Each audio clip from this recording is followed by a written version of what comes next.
Hai teman-teman, perkenalkan nama saya Roma Uli Agustin Simanjunta, NPM 2202100034, Stambuk 2020. Saya berasal dari Universitas Metodis Indonesia, Fakultas Kedokteran.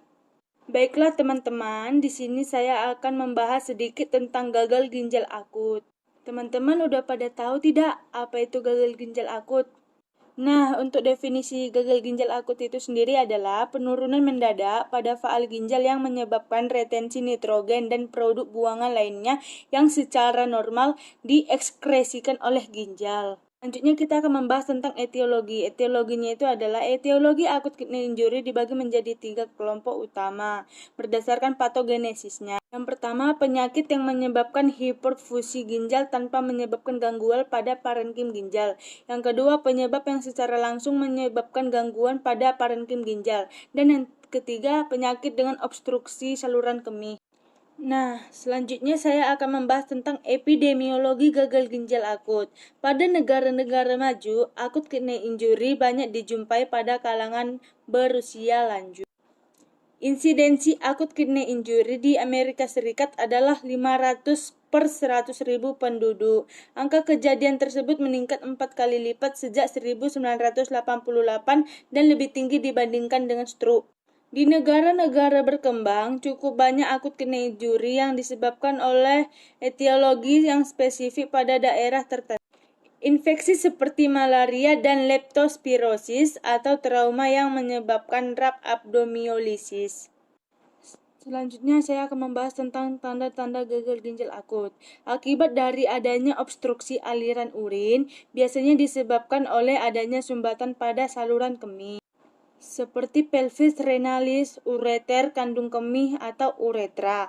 Sumbatan dapat diakibatkan oleh adanya batu ginjal, struktur uretra, atau tumor saluran kemih. Pada fase awal, gagal ginjal akut tidak menunjukkan gejala apapun dan hanya bisa dideteksi melalui uji laboratorium.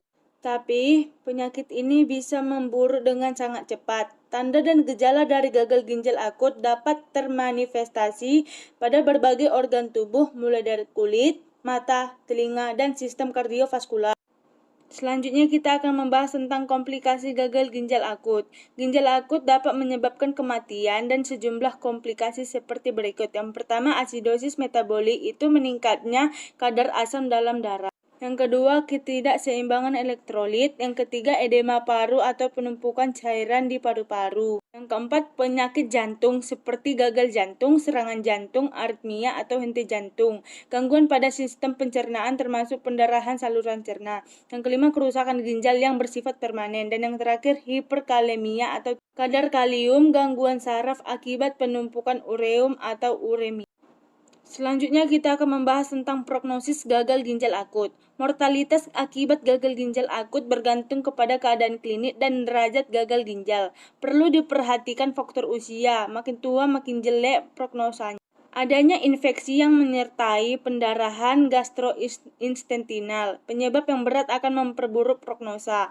Penyebab kematian tersering adalah infeksi 30-50%, pendarahan terutama saluran cerna itu sekitar 10-20%, jantung 10-20%, gagal nafas 15%, dan gagal multi organ dengan kombinasi hipertensi dan sebagainya. Pasien dengan gagal ginjal akut yang menjalani dialisis, angka kematiannya sebesar 50-60%. Karena itu pencegahan, diagnosis dini, dan terapi dini perlu ditekankan.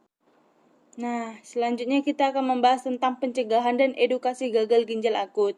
Cara untuk mencegah gagal ginjal akut adalah dengan cara menjaga kesehatan ginjal dan melakukan beberapa langkah seperti berikut. Yang pertama, mengonsumsi makanan sehat. Yang kedua, membatasi asupan garam. Yang ketiga, menjaga berat badan ideal. Yang keempat, mengontrol kadar gula darah. Yang kelima, mengontrol tekanan darah.